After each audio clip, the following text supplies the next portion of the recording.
I'm using Bottom Tree Nova Bomb, which gives us Devour. You can proc Devour by getting a melee kill, a super kill, or by eating a grenade.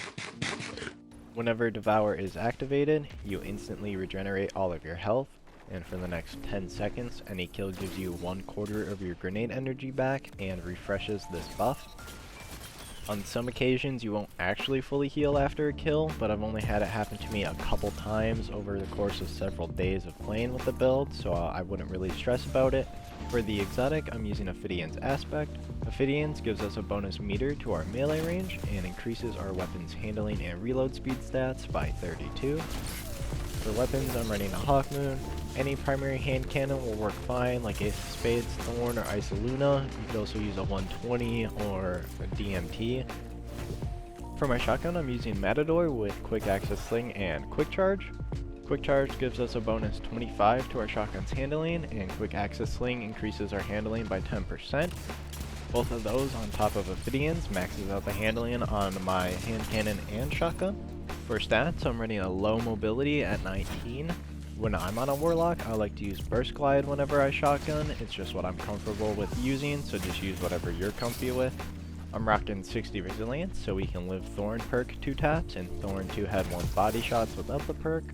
We can also tank and Power and Rift high impact sniper body shots at this Resilience. Max Recovery, because we want to heal as fast as possible and regenerate that Rift back as fast as possible for our surplus buff on the Hawkmoon. I'm using a Healing Rift just in case we need the extra healing. If you're using Ace of Spades, DMT, or a 120, I'd recommend switching to Empowering Rift so you can just 2-tap more often. Max Discipline, because we want as many Devours as we can get.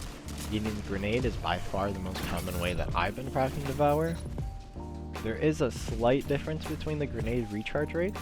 Scatter Grenade and Vortex Grenades regenerate in 40 seconds at max discipline, and the Axion regenerates in 35 seconds at max discipline. But because we get our grenade back so fast after kills with Devour active, there isn't really a big difference between the grenade choice. It just comes down to what you like to use. I prefer Scatter Grenades because it's just instant chip damage for most gunfights, and they have the potential to one-shot depending on your RNG. I'm using a low intellect at 40 because the super isn't really that important to have. I just save the super for another super shutdown, or I just use it immediately when I get it because fuck you, you get to get solo supered, I want my Devour to get activated. And lastly, 50 strength, it just happens to be what my strength stat is at. I wouldn't really put on any strength mods or spec into strength at all with this build. The melee, I kinda just use it if I don't have my super or I don't have my grenade to activate Devour. That's when I'll use the melee. Otherwise I try to use my uncharged melee binding whenever I shoddy melee, so that way I always have my surplus buff active. I'm going to go over the mods that I'm using now. I'm running double shotgun targeting on the helmet. It makes our inner pellet spread just a little bit better. On my Ophidians, I'm using quick charge, shotgun dex, and fastball. If I'm using Ace of Spades, I'll actually switch to hand cannon dexterity instead. I'm running double hand cannon unflinching to give a no distractions like effect to the Hawkmoon. Since Hawkmoon is our ranged weapon, I kinda just went for a surplus and double unflinching on it to give it as much consistency as possible.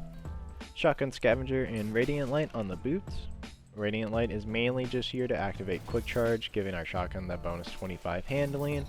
Radiant Light also gives us a bonus 20 to our strength, so yay, more Devours. Double utility kickstart on the class item. I also am running high energy fire for whenever we get charged with light. We can get charged with light if a teammate has powerful friends on and we get a super near them, or we need to get rapid shotgun defeats for quick charge to activate. You could also take off one of the hand cannon unflinching mods on the chest piece in order to put on taking charge, so that way you can become charged with light after you pick up an orb from a double kill. If you're using Ace of Spades, DMT, or 120, I'd recommend making that change. If there's any improvements or tips that you guys can think of to give people in the comments, please feel free to do so. And if there's any other builds that you guys want me to try out, feel free to let me know in the comments as well.